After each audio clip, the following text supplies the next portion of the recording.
Tuhan selalu menolong. Ini orang Kristen apa Muslim? Kalau dia Kristen, mungkin dia tidak pernah membaca Markus 16 ayat ke-16. Barang siapa yang dibaptis dan percaya, maka dia diselamatkan. Artinya apa, saudara?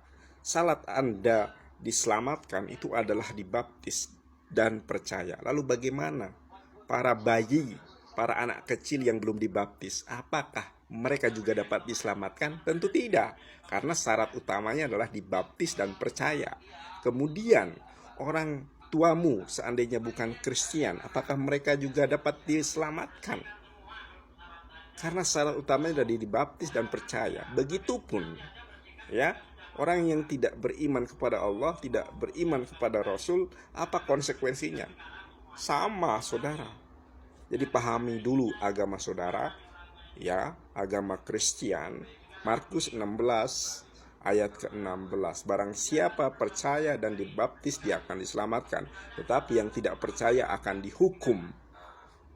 Artinya kalau keluargamu, ibumu, bapakmu adalah orang di luar Kristen, sedangkan kamu Kristen, mereka tidak dapat diselamatkan. Dan ketika anakmu, bayi, belum dibaptis dan belum percaya, ya, mereka pun tidak dapat diselamatkan karena mereka belum dibaptis dan belum percaya. Itu pengertiannya, Mbak Krolin. Pahami dulu Alkitabmu ya, saudari. Terima kasih. Dan tadi kita telah melihat status atau story Bang Nandar. Bagaimana Bang Nandar yang saya kasihi, yang saya percayai sebagai ahli atau pakar bahasa Ibrani. Nah, tapi kali ini beliau yang membahas tentang baptisan, salah paham dengan arti baptisan. Saya akan meluruskan apa yang tidak dia pahami tentang ajaran Kristen mengenai baptisan. Tapi sebelum itu, jangan lupa like, komen, dan subscribe video saya, karena saya adalah salah satu hamba Tuhan, pelayan Tuhan di gereja.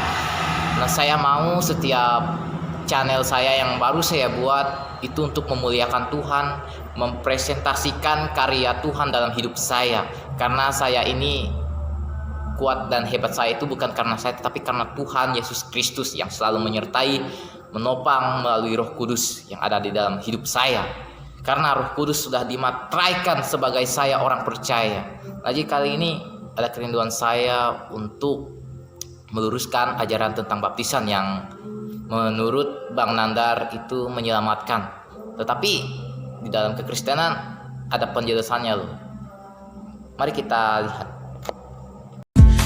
In case you didn't know, baby, I'm crazy about you. And I will be lying if I said that I could live this life without you. Even though I don't tell you all the times. Jadi firman Tuhan yang dikutip oleh Bang Nandar tadi mengenai status story-nya yang ada di TikTok, yang dia komentari seorang Kristen, bagaimana di Markus pasal 16 ayat 16, siapa yang percaya dan dibaptis akan diselamatkan, tetapi siapa yang tidak percaya akan dihukum. Nah, jadi kita harus mengetahui konteks arti ayat ini. Kita bisa melihat dalam perikopnya itu mengenai Yesus menampakkan dirinya dan mengutus murid-muridnya. Artinya menjelang Yesus terangkat ke surga. Nah, jadi di sini sebelum peristiwa Yesus naik ke surga atau terangkat ke surga untuk menyediakan tempat bagi kita orang yang percaya kepadanya, dia itu menyampaikan amanat kepada kita, menyampaikan tugas yang harus kita lakukan, yaitu di mana di sini di ayatnya yang ke-15. Lalu Yesus berkata, ia di sini yang dimaksud adalah Yesus. Ia berkata kepada mereka di sini murid-muridnya, pergilah ke seluruh dunia, beritakanlah Injil kepada segala makhluk. segala makhluk seperti siapa?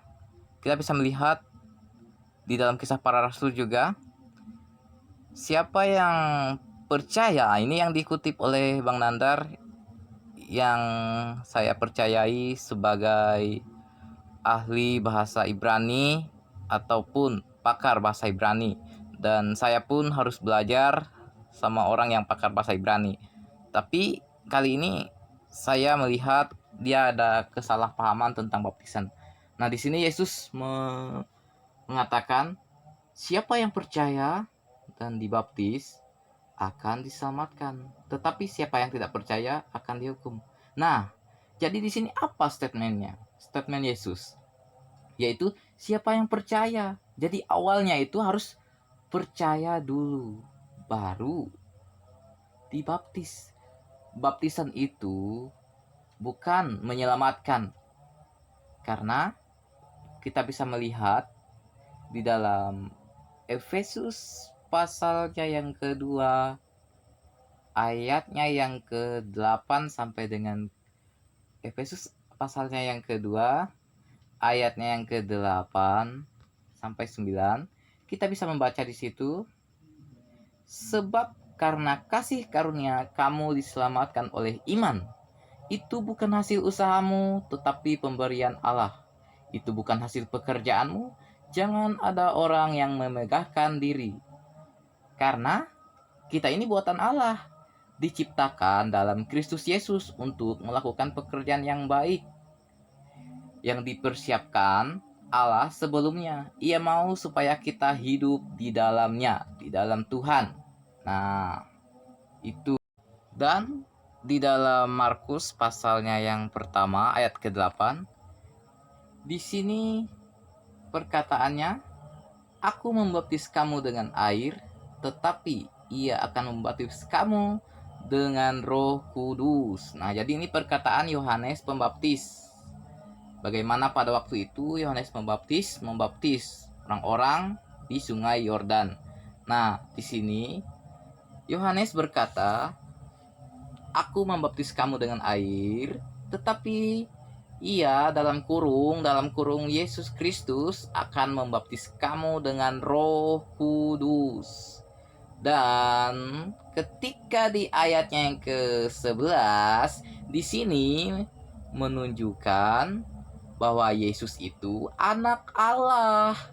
Lalu terdengarlah suara dari sorga, engkaulah anakku yang kukasihi, kepadamulah aku berkenan. Nah, jadi Yesus itu anak Allah, anakku, yaitu Allah Bapa, anak Allah Bapa. Nah, Yohanes membaptis Yesus dan Yesus membaptis kita dengan Roh Kudus. Itulah yang saya berikan penjelasan mengenai baptisan, Bang Nandar. Nah, jadi ada lagi, apakah anak atau bayi yang baru lahir mati terus mereka tidak sempat untuk dibaptis, apakah mereka tidak selamat? Nah, jelas mereka sudah selamat. Karena apa? Karena sudah diselesaikan oleh Yesus Kristus mati di kayu salib. Lah, kenapa kok semudah itu, segampang itu? Ya memang begitu, karena Yesus datang di dunia ini untuk menyelamatkan orang berdosa. Nah, pertanyaan lagi, kenapa kita yang sudah dewasa perlu dibaptis? Itu menunjukkan simbol bahwa kita hidup baru ketika diselam, dan itu ibaratnya kita sudah mati di dalam kehidupan kita yang penuh dengan keberdosaan. Nah, ketika kita dibangunkan dari air yang diselam tadi dan dibangunkan naik ke atas, dan itu menunjukkan kita hidup baru, mengubah hidup baru, yaitu hidup di dalam Kristus Yesus. Itulah Bang Nandar yang namanya simbol kami sebagai orang percaya ketika kami dibaptis itu menunjukkan kami hidup baru. Nah, kalau untuk bayi ya tidak mungkin dibaptis karena masih bayi, takut lemas atau mati langsung. Malah kalau bayi dibaptis terus nanti mati lanjut mati. Nah, itu ya Bang Nandar. Nah, jadi tentunya yang menunjukkan baptisan itu bukan menyelamatkan, tetapi sebagai simbol kami hidup baru. Nah, kalau Bang Nandar boleh bertanya itu kepada ya kakak rohani atau bisa dikatakan lebih tinggi lagi ilmunya daripada saya, yaitu ada Bang Luis Prasetyo, ada Bang Andre Tunggal, dan Tanpa Ragi, serta masih banyak hamba-hamba Tuhan yang di YouTubers yang saya tonton. Ya, videonya menarik semua, dan memahami Alkitab saya pun bisa belajar dari beliau melalui video-video yang dibuat. Kalau mau bertanya kepada beliau, dan bisa juga kalau bertanya yang mudah-mudah kepada saya karena saya penuh dengan keterbatasan untuk menjelaskannya, tetapi Tuhan yang menyempurnakannya. Terima kasih. Ini saja dari saya. Tuhan Yesus memberkati. So much sudah menonton video saya. Tuhan Yesus memberkati. Jangan lupa tekan tombol loncengnya dan subscribe ya. Happy weekend buat kita semua.